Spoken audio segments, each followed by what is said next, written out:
Hello friends, welcome back to the new tutorial. Today we are going to learn about the 5 things you didn't know about the local storage. Let's see what is local storage. Local storage is a part of the web storage API. Stores string in the key pair format.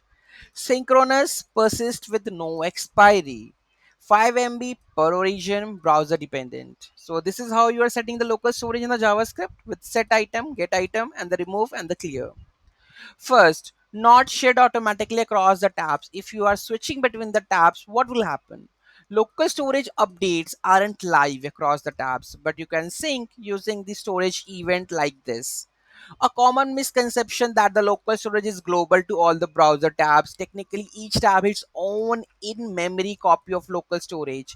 If you change a value in one tab like this, okay, it won't be automatically updated in the other open tabs unless you reload them. But here's the trick. You can listen the local storage changes across the tabs using the storage event, that is window.it add level event listener storage, right? So this is the way. This allows you to sync the state across the tabs. Super useful for the apps where users might have the multiple tabs open. Things dashboard, chat apps, admin panels. Use cases. Log out the users from all the tabs, sync them preferences across tabs, broadcast new message events across the tabs. This would be the solution, right? Use cases. Now, the second one, great for the offline apps. So, local storage works without the internet. Perfect for caching and the saving the drafts. You can store the objects with JSON.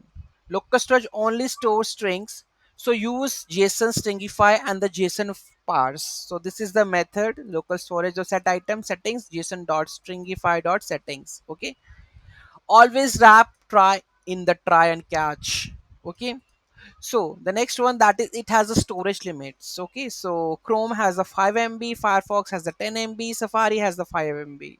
Okay, so don't store images and videos, use IndexedDB instead. Okay, so it's not secure, data is plain text and accessible to all JS, vulnerable to access. Never store passwords or tokens. If you need, encrypt it before storing, so you can use the crypto.js for that. Okay, so real use cases where we are using the local storage, that is theme preferences, maybe the dark mode or the light mode. UI state, whenever you want to change the UI, so you are doing that one. Onboarding progress, API response cache, draft forms, last search, where you are going to use it. Summary: sync tabs with the storage event, use offline storage objects with JSON, be mindful of the size limit, don't store the sensitive information there. Local storage is powerful when used widely. Okay, so this is what the local storage is. I hope you get some of the insights into that one. Any doubt, any query, let me know in the comment section. Thank you so much for watching this video. Have a great day.